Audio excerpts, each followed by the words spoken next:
The morning sun cast long shadows across the rocky terrain as Staff Sergeant Maria Vasquez checked her M4 carbine one final time. The weapon felt familiar in her hands, like an extension of her body after 8 years of military service. Around her, the forward operating base buzzed with the controlled chaos of a mission about to begin. "Vasquez, you sure you want to do this alone?" Captain Reynolds asked, his weathered face creased with concern. The intelligence reports had been clear. The enemy compound was located deep in hostile territory, surrounded by difficult terrain that made vehicle access impossible. Maria nodded firmly. "Sir, one person can move faster and quieter than a whole squad. The villagers said the hostages are being moved tomorrow. If we wait for backup, they'll be gone." The mission was supposed to be reconnaissance only. 3 humanitarian workers had been kidnapped from a medical clinic 2 days earlier. Local intelligence suggested they were being held in a remote compound about 15 miles northeast of their position. The area was known to be crawling with enemy fighters, but satellite imagery showed only light security around the building where the hostages were believed to be kept. Maria had volunteered for the solo reconnaissance mission against protocol. She was the best tracker in her unit, had grown up hunting in the mountains of Colorado, and possessed an uncanny ability to move through enemy territory undetected. Her record spoke for itself. 3 successful solo missions behind enemy lines, each time returning with crucial intelligence that had saved lives. "Radio, check every 2 hours, Reynolds ordered. "If you miss even one check-in, we're sending the cavalry." Maria secured her gear methodically. Extra ammunition, water, energy bars, medical supplies, and her trusted knife, a gift from her grandfather who had served in Vietnam. The weight felt good across her shoulders. She preferred traveling light, carrying only what she absolutely needed. The first few miles passed without incident. Maria moved like a ghost through the mountainous terrain, using natural cover and staying off established trails. Her training had taught her to think like the enemy, to anticipate where they might place sentries or observation posts. She avoided the obvious routes, instead choosing the more difficult paths that others might overlook. As the sun climbed higher, the temperature rose steadily. The dry mountain air carried the scent of sage and dust. Maria paused frequently to scan the terrain ahead with her binoculars, looking for signs of enemy activity. So far, the area appeared deserted. Around midday, she spotted the first sign of trouble. Fresh tire tracks in a dried creek bed indicated recent vehicle traffic. The tracks were too new to show on the intelligence reports. Maria photographed them and continued forward, now even more cautious. The compound came into view just after 2 in the afternoon. From her vantage point on a ridge overlooking the valley, Maria could see the target building clearly. It was larger than the satellite photos had suggested, and there were definitely more guards than expected. She counted at least 12 armed fighters visible around the perimeter. Through her scope, she observed the guards' routines. They changed positions every hour, which suggested discipline and training. This wasn't a ragtag group of fighters. These men knew what they were doing. Maria made detailed notes of their patrol patterns, weapon positions, and defensive arrangements. Then she saw them, the 3 hostages being moved from one building to another. 2 men and a woman, their hands bound, moving slowly under guard. They appear to be unharmed, but clearly frightened. Maria's heart rate increased. They were definitely here, and they were alive. As she prepared to radio in her findings, movement caught her eye. A convoy of vehicles was approaching the compound from the south, 3 trucks loaded with armed fighters. Maria counted approximately 20 additional enemy combatants. The situation was rapidly becoming more complicated. The radio crackled to life. "Charlie Base to Recon 1, scheduled check-in time." Maria keyed her radio quietly. "Recon 1 to Charlie Base. Eyes on target. Confirm 3 packages present and mobile. Security level higher than expected. Count 30-plus hostiles now on site." "Copy that, Recon 1. Maintain observation and report." Maria settled into her hide position, planning to observe until dark before attempting to get closer for better intelligence. The hostages' lives depended on getting this right. One mistake could result in their execution. As evening approached, she noticed increased activity around the compound. More vehicles arrived, and the number of guards doubled. Something was definitely happening. Through her scope, she watched as the hostages were brought out again, this time with more guards and what appeared to be preparation for transport. The radio check-in came again. Charlie Base to Recon 1. Recon 1 here. Situation changing rapidly. Multiple vehicles, estimate 50 hostiles now on site. Packages appear to be prepared for movement. Recommend immediate action. Negative, Recon 1. Hold position. QRF is 30 minutes out. Maria watched as the hostages were loaded into a vehicle. 30 minutes would be too late. The convoy was forming up, engines running. In minutes, they would be gone, likely moved to a location where rescue would be impossible. She made a decision that went against every protocol in the book. Someone needed to slow down that convoy, and she was the only person in position to do it. Maria began moving down the ridge toward the compound, her M4 ready. The first guard never saw her coming. Moving through the shadows between buildings, Maria eliminated 2 sentries silently with her knife. She reached the motor pool area where the vehicles were staged just as the drivers were performing final checks. Taking careful aim, she disabled 2 vehicles with precisely placed shots to their engine blocks. The sound of gunfire erupted across the compound as enemy fighters scrambled to locate the threat. Maria moved quickly between positions, using her knowledge of their patrol patterns to stay ahead of the response. Unknown sniper in the compound, someone shouted in the local dialect. Find her. The convoy began moving with only 2 operational vehicles. Maria tracked the lead vehicle carrying the hostages, keeping pace by moving through the rocky terrain parallel to the road. Her plan was simple: disable the remaining vehicles and call in her position for backup. But as she crested a small hill, Maria's blood ran cold. Spread out in a wide circle around her position were at least 50 enemy fighters, all with weapons trained on her location. They had anticipated her route and set in ambush.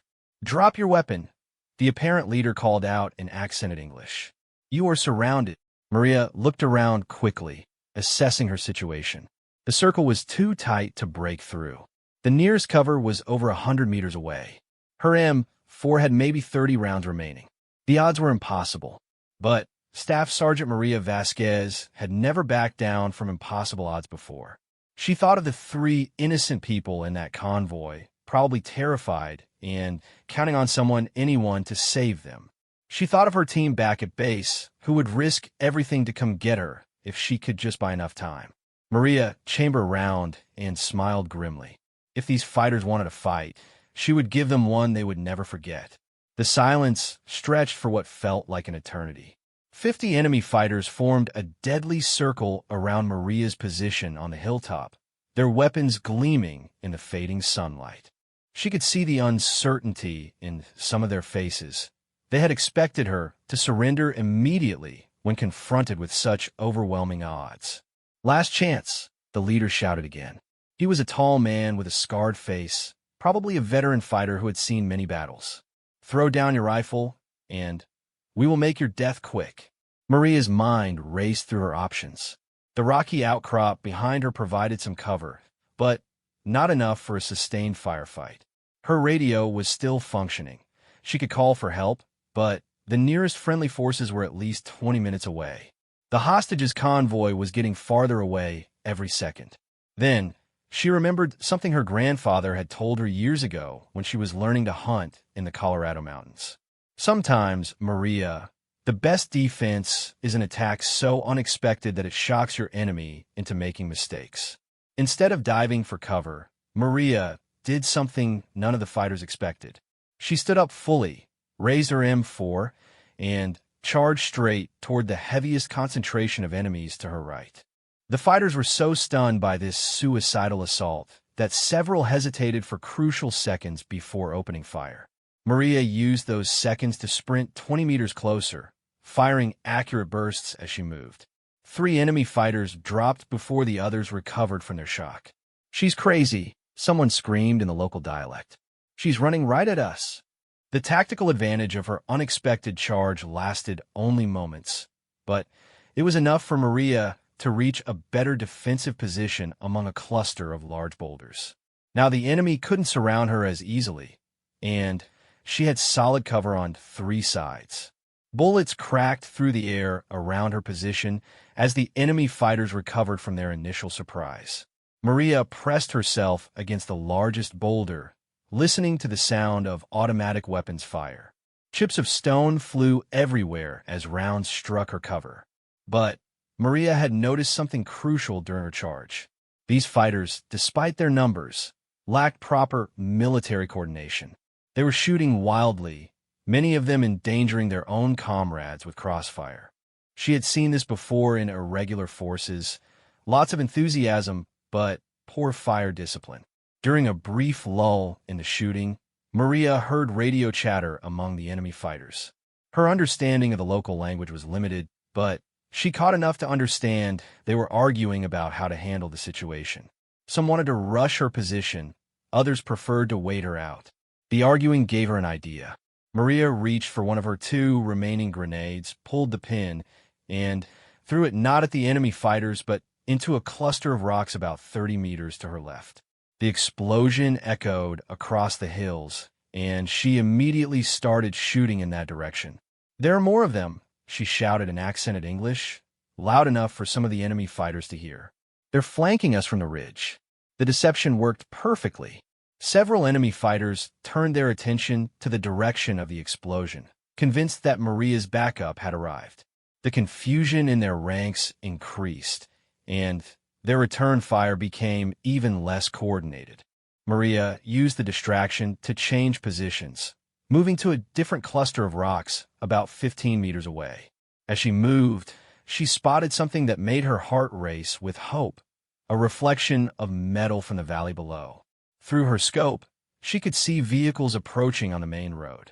The quick reaction force was arriving ahead of schedule, but they were still too far away to help immediately, and the enemy fighters would spot them soon. Maria needed to keep the attention focused on her to prevent the enemy from setting up an ambush for her rescuers. "You fight like children," Maria shouted in broken local dialect, deliberately provoking them. "American woman makes you all look weak." The insult had the desired effect. Several fighters broke from cover, rushing toward her position in an uncoordinated assault. Maria waited until they were close, then opened fire with careful, aimed shots. Her military training took over: breathe, aim, squeeze, breathe. 4 attackers dropped before the others retreated to cover. The enemy leader was screaming orders now, trying to restore discipline to his fighters. Maria could see him clearly about 40 meters away, directing his men to flank her position from both sides. He was smarter than the others, and his tactical sense was starting to overcome the chaos she had created. Through a radio earpiece, Maria heard the sweet sound of incoming backup. "Recon 1, this is Cavalry 6. We have eyes on your position. Hold tight, we're coming." Cavalry 6, be advised, approximately 45 hostiles in defensive positions around my location. They may not have spotted you yet. Copy that. We see them now. Taking position for support fire. The first rounds from a quick reaction force cracked across the valley, and Maria saw several enemy fighters dive for cover. Now the tables were turning. The enemy found themselves caught between Maria's position and the advancing rescue force. But the enemy leader was nobody's fool. He quickly assessed the new situation and started organizing a fighting withdrawal.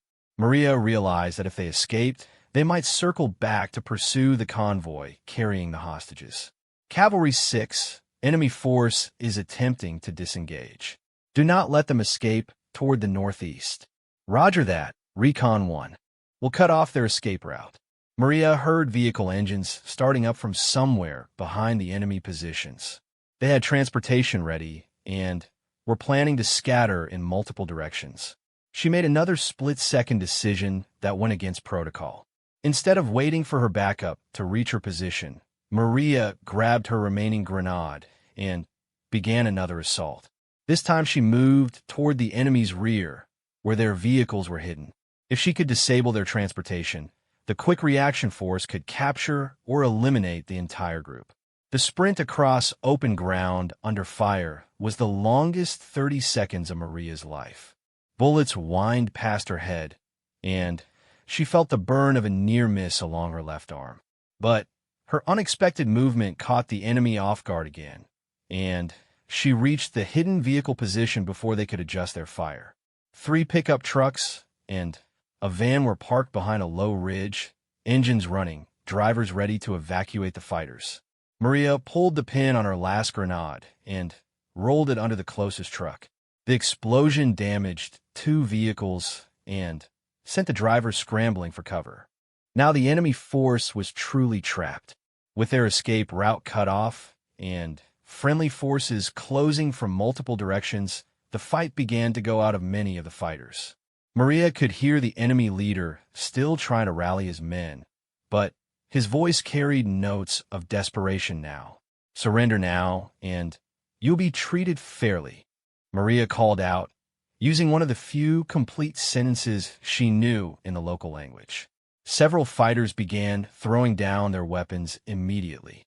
Others continued to resist, but their hearts weren't in it anymore. The tactical situation had shifted completely. As the shooting died down, Maria slumped against a rock and checked her ammunition. 3 rounds left in her current magazine, 1 spare magazine remaining. She had started the day with 120 rounds. Her radio crackled. "Recon 1, this is Cavalry 6. Area is secure. We count 12 enemy Kia, 26 prisoners. Are you hit?" Maria looked down at her arm where the bullet had grazed her. The wound was bleeding, but not serious. "Minor wound only, Cavalry 6. But we have a problem. The hostage convoy departed during the firefight. They have at least a 30-minute head start." "Copy that. We'll get a medic to your position and then pursue the convoy."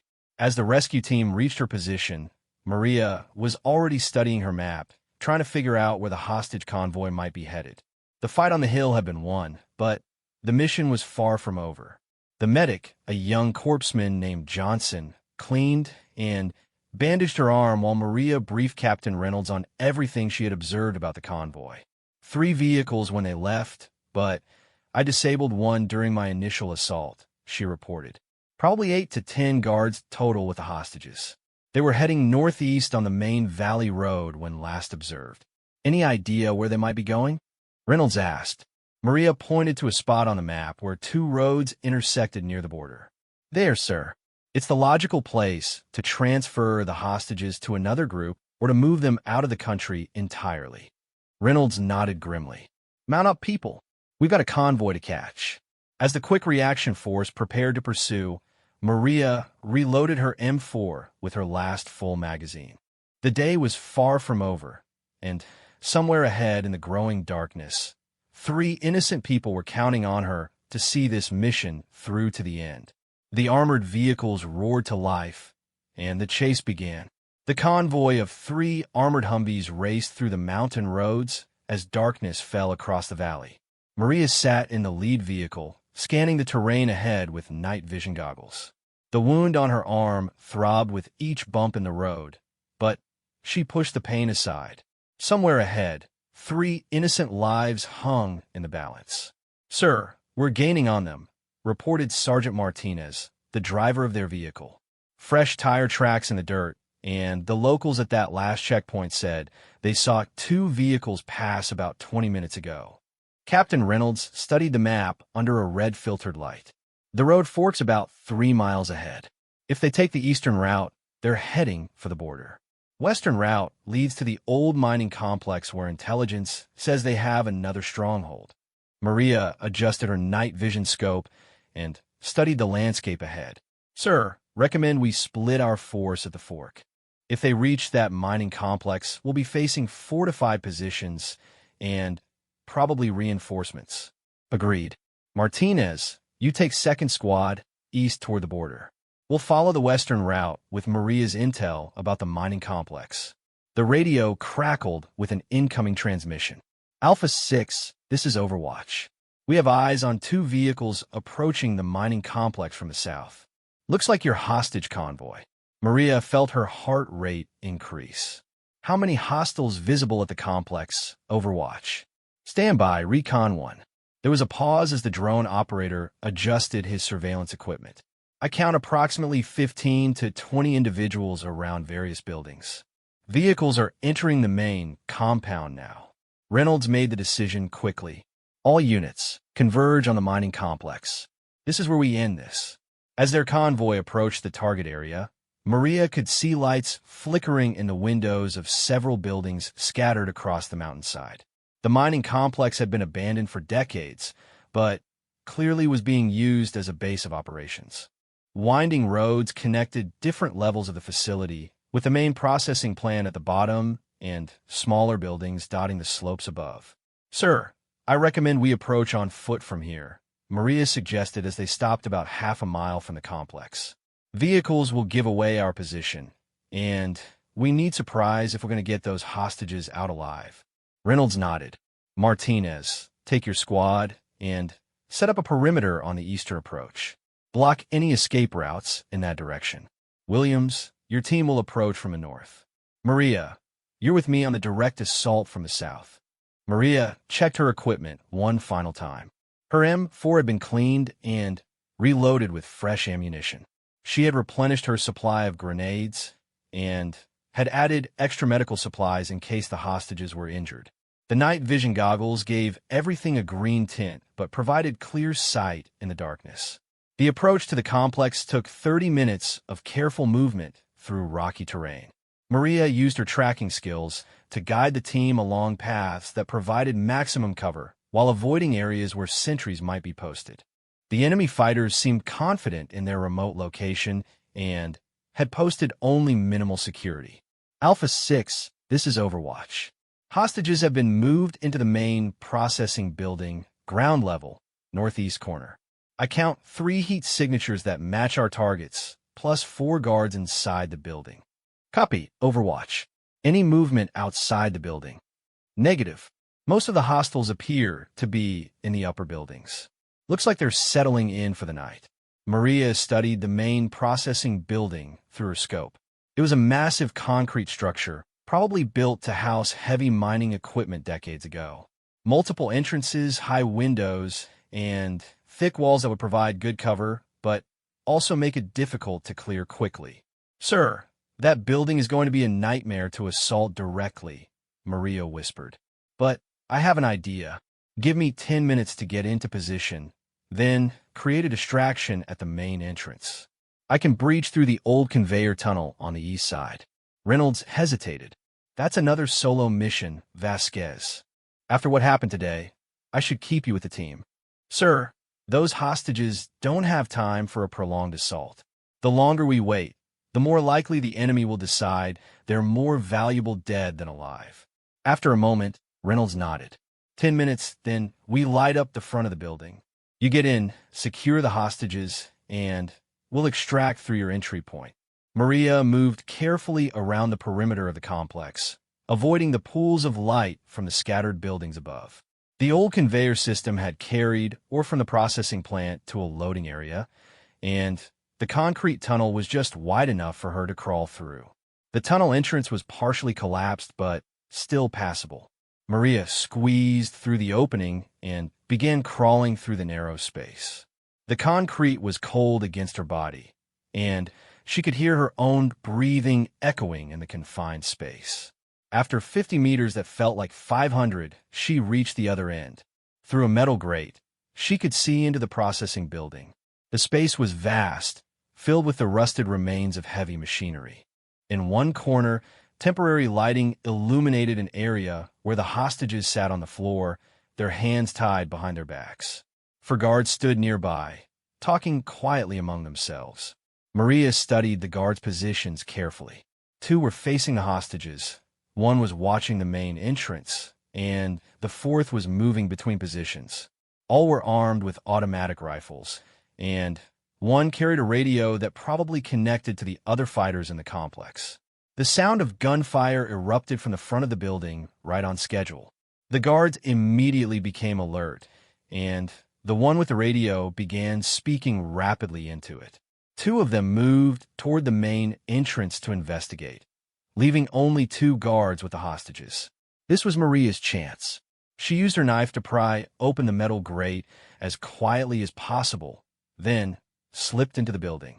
The noise from the firefight at the main entrance covered any sound she made as she moved between pieces of old machinery toward the hostages. The first guard never saw her coming.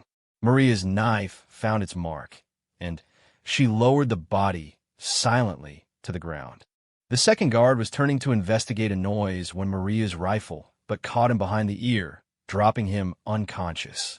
"Don't make a sound," Maria whispered to the hostages as she cut their bonds. "I'm American military. We're getting you out of here." The 3 aid workers were terrified but unharmed. Dr. Sarah Mitchell, a woman in her 40s, seemed to be the most composed. "There are more guards upstairs," she whispered urgently. "They were talking about moving us again at dawn." "How many total?" Maria asked as she helped them to their feet. "We counted at least 20 when we arrived," replied James, one of the male hostages. "They seemed to be expecting reinforcements." Maria activated her radio. "Alpha 6, I have the packages. 3 personnel, mobile and unharmed. Extraction through the east tunnel in 2 minutes." "Copy, Recon 1. Be advised, we're taking heavy fire from multiple positions. They've got people in at least 4 different buildings up the slope." As Maria guided the hostages toward her entry point, the sound of automatic weapons fire intensified outside. Through the windows, she could see muzzle flashes from several directions. Reynolds' team was pinned down by crossfire from the elevated positions. "Move quickly, but stay quiet," Maria instructed the hostages. "We're going out the way I came in." But as they reached the tunnel entrance, the building's main door burst open and 3 enemy fighters rushed in, weapons ready. They spotted Maria and the hostages immediately. "American soldiers," one of them shouted into his radio. "They have our prisoners." Maria pushed the hostages toward the tunnel opening and turned to face the fighters. Her M4 barked 3 times in quick succession, and 2 of the enemy fighters dropped. The third dove behind a piece of machinery and began returning fire. "Get into the tunnel," Maria ordered the hostages. "Crawl to the other end and wait for my team." Dr. Mitchell hesitated. "What about you?" "I'll be right behind you," Maria lied, knowing she needed to hold this position until the hostages were clear. As the hostages disappeared into the tunnel, more enemy fighters poured into the building. Maria counted at least 6, with more probably on the way. Her position behind the old machinery provided decent cover, but she was outnumbered and running low on ammunition again. The radio in her ear crackled. "Recon 1, this is Cavalry 6. We have helicopters inbound. ETA 5 minutes. Can you hold until then?" Maria looked at her ammunition counter. 15 rounds left, and at least 8 enemy fighters now in the building with her. The hostages needed more time to reach safety. "Cavalry 6, hostages are en route to your position through the east tunnel. I'll hold the building as long as possible." "Negative, Recon 1. Extract with the hostages now." "That's an order." But Maria had already made her decision. Someone needed to buy time for the hostages to escape, and she was the only one in position to do it. She chambered a fresh round and prepared for what might be her final firefight. "Sorry, sir," she whispered into the radio. "Sometimes soldiers have to disobey orders to do what's right." The enemy fighters were organizing for a coordinated assault on her position. Maria could hear them calling to each other, planning to attack from multiple directions simultaneously. In a few minutes, the building would be surrounded, and there would be no escape. But those few minutes might be all the hostages needed to reach safety. Maria gripped her M4 tighter and waited for the enemy's next move. The enemy fighters moved with more caution now, having learned to respect Maria's deadly accuracy.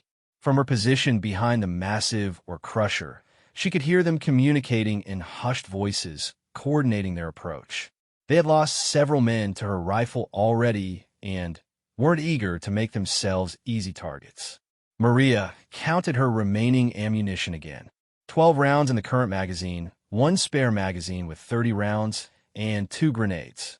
Against at least 8 fighters with automatic weapons, the math wasn't encouraging. But every second she held this position gave the hostages more time to escape through the tunnel. Through her earpiece, she heard Captain Reynolds coordinating with the incoming helicopters. Apache 7, this is Alpha 6.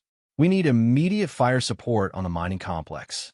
Multiple buildings with hostile forces, but be advised we have friendly forces in the main processing building. Alpha 6, this is Apache 7. I have eyes on the complex, marking hostile positions now. The sound of rotor blades was growing louder, but Maria knew the helicopters were still several minutes away. The enemy fighters in the building with her weren't going to wait for air support to arrive. Movement caught her eye as 2 fighters attempted to flank her position from the left side. Maria adjusted her aim and fired 2 careful shots. One fighter dropped immediately. The other scrambled back to cover with a wounded arm. 10 rounds left in her current magazine. She's behind the big machine, someone shouted in the local dialect. Rush her from both sides. Maria heard running footsteps approaching from multiple directions. This was their coordinated assault. She pulled out one of her grenades, cooked it for 2 seconds to prevent them from throwing it back, then tossed it toward the largest group of approaching fighters. The explosion in the confined space was deafening. Concrete fragments and metal shards flew everywhere. Through the ringing in her ears, Maria heard screams and confusion from the enemy fighters.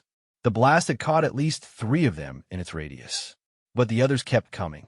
Maria switched to her spare magazine and continued firing as fighters emerged from behind various pieces of machinery. Her training took over completely now. Target identification, breath control, trigger squeeze, immediate transition to the next target. Each shot had to count. A fighter with an AK-47 appeared from behind a support pillar, firing full automatic in her direction. Maria felt the heat of bullets passing close to her head as she took careful aim and put 2 rounds center mass. The fighter spun and dropped, his weapon clattering across the concrete floor. Alpha 6, hostages have reached our position, came the welcome voice of Sergeant Martinez over the radio. All 3 packages are secure and unharmed. Relief flooded through Maria. The mission was accomplished. Now, she just had to survive long enough to get out of here herself. But the enemy wasn't done with her yet. The remaining fighters had learned from their mistakes and were using suppressive fire to keep her pinned down while they maneuvered for better positions. Automatic weapons fire raked her cover position, sending concrete chips and metal fragments flying. During a brief lull in the shooting, Maria heard something that made her blood run cold. The sound of additional vehicles arriving outside the building. Through the high windows, she could see headlights and armed figures emerging from trucks. The reinforcements that Dr. Mitchell had mentioned were arriving. Alpha 6, be advised, enemy reinforcements are arriving at the complex. Maria reported into her radio. Estimate 20 to 30 additional hostiles. Copy, Recon 1. Apache 7 is 30 seconds out. Can you hold? Maria looked at her ammunition counter. 18 rounds left, and she could count at least 5 fighters still active inside the building. Plus, however, many were now arriving outside. 30 seconds felt like an eternity. The sound of combat boots on concrete announced the arrival of fresh enemy fighters entering the building. Maria could hear someone giving orders in an authoritative voice, probably a leader who had arrived with the reinforcements. Spread out and surround her position, the voice commanded in accented English. No more rushing. We take her alive, if possible. That confirmed Maria's worst fears. They wanted to capture her for propaganda purposes or information. She touched the knife on her belt, remembering her grandfather's stories about soldiers who had chosen death over capture when facing certain torture. But Maria wasn't ready to give up yet. She still had fight left in her, and those helicopter gun runs were going to arrive soon. She just had to survive a little longer. The enemy fighters were being more methodical now, using coordinated fire and movement to close the distance to her position. Maria fired carefully aimed shots whenever someone exposed themselves, but they were learning to use better cover and shorter exposure times. A fighter with an RPG appeared at the main entrance, aiming the rocket-propelled grenade launcher directly at her position. If he fired that weapon inside the building, the blast would kill everyone in the immediate area, including Maria. She had one chance. Maria aimed carefully at the fighter's center mass and squeezed the trigger. Her shot took him in the chest just as he was pulling the trigger on the RPG. The rocket fired wild, streaking across the building and exploding against the far wall instead of her position. The blast was still tremendous. The building shook, windows shattered, and a section of the ceiling collapsed. Dust and smoke filled the air, reducing visibility to almost zero. Maria used the chaos to change positions, moving to a different piece of cover about 20 meters away. Through the smoke and dust, she heard the beautiful sound of Apache helicopter rotors directly overhead. The first gun run came without warning, a continuous stream of 30mm cannon fire that walked across the buildings where the enemy reinforcements had taken position. Alpha 6, this is Apache 7. I'm seeing multiple heat signatures fleeing the upper buildings. Engaging targets now. The sound of the helicopter's cannon was like music to Maria's ears. Each burst meant fewer enemy fighters she would have to face. But there were still several inside the building with her, and the dust and smoke were starting to clear. A fighter emerged from behind a fallen beam, firing an AK-47 from the hip as he charged her position. Maria's return fire caught him before he could close the distance. But now her position was revealed again to the remaining enemies. Two more fighters appeared simultaneously from different directions, trying to catch her in crossfire. Maria dove behind a concrete support pillar as bullets sparked off the machinery around her. She was down her last few rounds and running out of cover options. The sound of boots on concrete told her the enemy was closing in for the final assault. Maria checked her last grenade, pulled the pin, and prepared to make her final stand. If she was going down, she was taking as many of them with her as possible. But suddenly, the building echoed with the sound of American voices and automatic weapons fire. U.S. Army, drop your weapons. Captain Reynolds and his assault team had breached through the main entrance while the Apache helicopters kept the external reinforcements pinned down. The remaining enemy fighters in the building found themselves caught between Maria's position and the advancing rescue force. Friendly forces entering from the south. Reynolds called out, "Recon 1, sound off." "Here," Maria shouted back, never taking her eyes off the last known enemy positions. At least 3 hostiles still active in the building. The final firefight was brief, but intense. Caught between 2 forces and with no escape route, the remaining enemy fighters fought desperately, but hopelessly. Within minutes, the building was secure. Maria slumped against her cover as the adrenaline began to wear off. Her hands were shaking slightly from exhaustion and the aftereffects of combat. Captain Reynolds appeared through the smoke and dust, his face creased with relief and concern. "Vasquez, are you hit?" Maria took inventory of herself. Her arm wound had reopened and was bleeding again. She had several new cuts from flying debris, and her ears were ringing from the explosions. But she was alive. "Nothing serious, sir. How are the hostages?" "Safe and being evacuated to the base for medical checkup. Thanks to you, all 3 are going home to their families."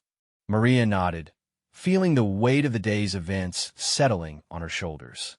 She had started the morning with a simple reconnaissance mission. Now, as dawn was breaking over the mountains, she had fought through 2 major firefights, rescued 3 hostages, and helped eliminate a significant enemy force. "Sir, there's something else," Maria said as medics began treating her wounds. "During the fighting, I observed something important about their operations. This wasn't just a random kidnapping. They were too well organized, had too much backup equipment ready. This feels like it was planned as bait." Reynolds frowned. "Bait for what?" "For us, sir. I think someone wanted to draw American forces into a trap. The question is whether this was the trap or if there's something bigger waiting." As they prepared to evacuate the mining complex, Maria couldn't shake the feeling that despite their victory, this mission had been just the beginning of something larger. The enemy had been too prepared, too organized for this to be an isolated incident. But for now, 3 innocent people were safe, and that was what mattered most. Maria shouldered her M4 one last time and followed her team toward the extraction point, already thinking about the intelligence report she would need to write. 3 weeks later, Staff Sergeant Maria Vasquez sat in the intelligence briefing room at Forward Operating Base Apache, studying satellite photographs spread across the table. Her arm had healed completely, leaving only a thin scar as a reminder of that desperate day at the mining complex. But the questions raised by that mission had led to a much larger investigation. The pattern is clear once you know what to look for, explained Major Sarah Chun, the intelligence officer who had been analyzing enemy communications intercepts since the rescue operation. The kidnapping was indeed bait, designed to draw our forces into a specific area at a specific time. Captain Reynolds leaned forward, studying the photographs. But the trap failed. They lost over 40 fighters, their equipment, and their base of operations. "That's just it, sir," Maria interjected, pointing to communications logs she had been reviewing. "I don't think they cared about losing those fighters. Look at the timeline. While we were engaged at the mining complex, 3 separate weapons convoys moved through this area completely undetected." Major Chin nodded approvingly. Vasquez is correct. The enemy sacrificed 1 cell to provide cover for a much larger operation. Those weapons shipments contained advanced anti-aircraft missiles, enough to threaten our helicopter operations throughout the entire region. The room fell silent as the implications sank in. The heroic rescue had been successful, but it had also been part of a larger enemy strategy that had achieved its primary objective while they were focused on saving the hostages. "So what's the current situation?" asked Reynolds. "Intelligence suggests the weapons have been distributed to at least 5 different groups operating in the mountains," Chin replied. "They're planning something big, probably timed to coincide with the peace negotiations scheduled for next month." Maria studied the terrain maps, her mind automatically analyzing potential ambush sites and defensive positions. "Major, have we identified any of their leadership? Someone had to coordinate this entire operation." "That's where things get interesting," Chun said, pulling out a folder marked with high classification levels. "We intercepted communications referring to someone called the Professor, apparently a former military officer who's been training local fighters in advanced tactics. Any idea who this person actually is?" "Negative. But based on the sophistication of their operations, we're dealing with someone with significant military training, probably Western educated. The kidnapping operation was textbook asymmetric warfare. Use a small action to provoke a larger response.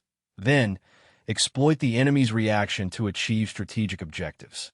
Reynolds stood up and walked to the map display on the wall. "What's our recommended course of action?"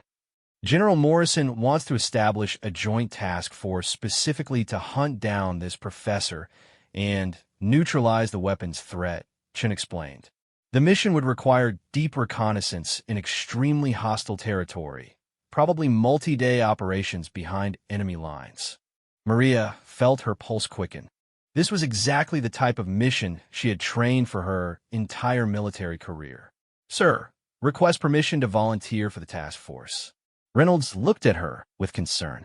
"Vasquez, you've already done more than enough.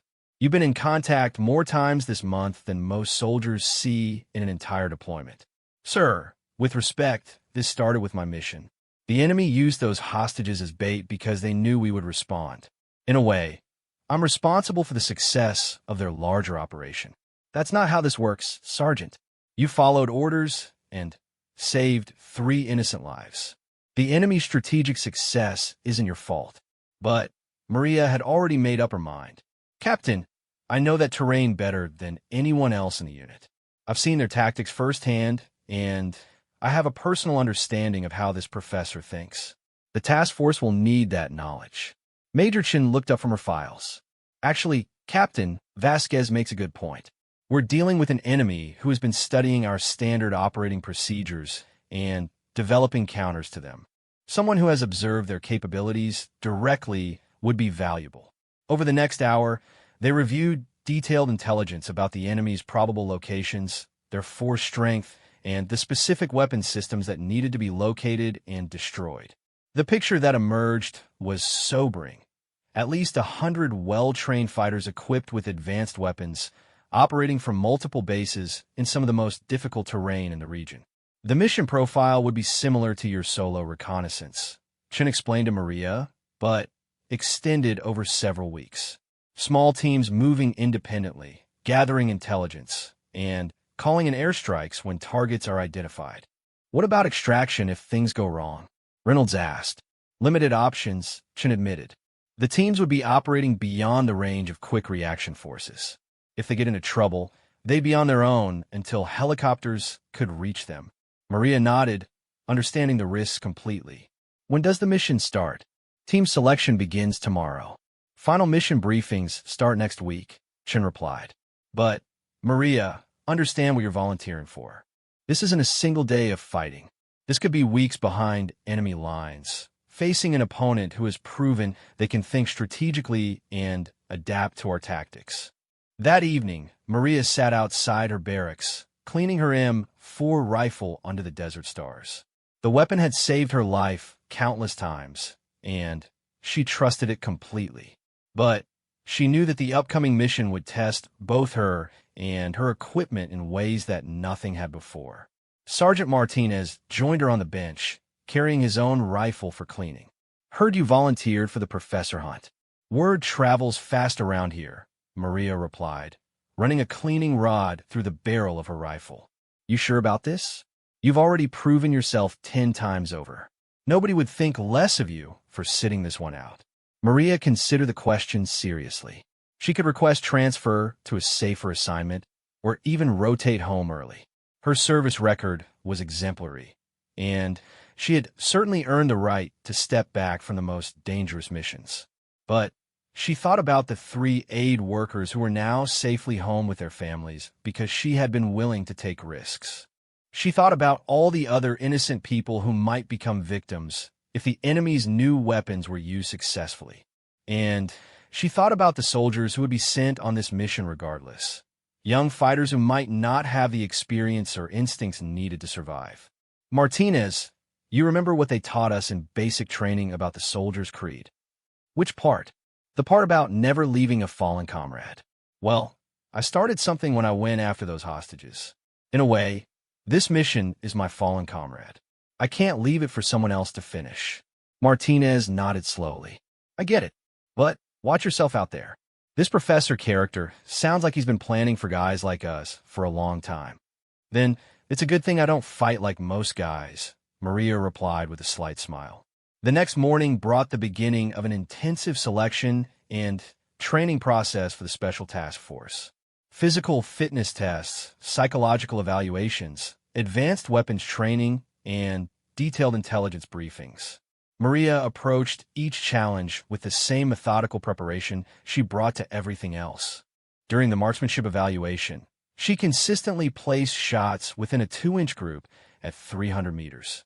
In the tactical simulation exercises, she demonstrated the same ability to think creatively under pressure that had served her so well during the hostage rescue. But it was during the final interview with General Morrison himself that Maria truly understood the magnitude of what they were asking her to do. Sergeant Vasquez, the general began, reviewing her file. Your record shows exceptional performance under fire. But this mission will be different from anything you've faced before. You'll be operating independently for extended periods, making life-or-death decisions without immediate backup or guidance. Yes, sir. I understand the requirements. Do you? Because based on your psychological profile, you have a tendency to take on responsibility for outcomes beyond your control. In this type of mission, that mindset can get you killed. Maria met the general's gaze directly. Sir, taking responsibility for outcomes is what makes soldiers effective.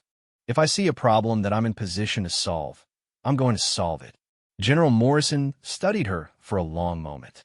That attitude is exactly why you're valuable to this mission, and exactly why you're dangerous to yourself. He signed her approval paperwork. Try to keep the heroics to a minimum, Sergeant. Dead heroes can't complete missions. As Maria left the general's office, she realized that in 72 hours, she would be back in the mountains, hunting an enemy who had already proven capable of outthinking conventional military tactics. The weapons that had been smuggled during her hostage rescue were still out there, and the peace negotiations that might end years of conflict were at risk. She thought again about the 3 aid workers, now safely home, because she had been willing to fight 50 enemies with nothing but her M4 rifle. This time, the stakes were even higher, and the enemy would be expecting them. But Maria had never backed down from a fight in her life, and she wasn't about to start now. She headed to the armory to begin preparing her equipment for what might be the most important mission of her career. The professor was waiting somewhere in those mountains, and Maria was going to find him.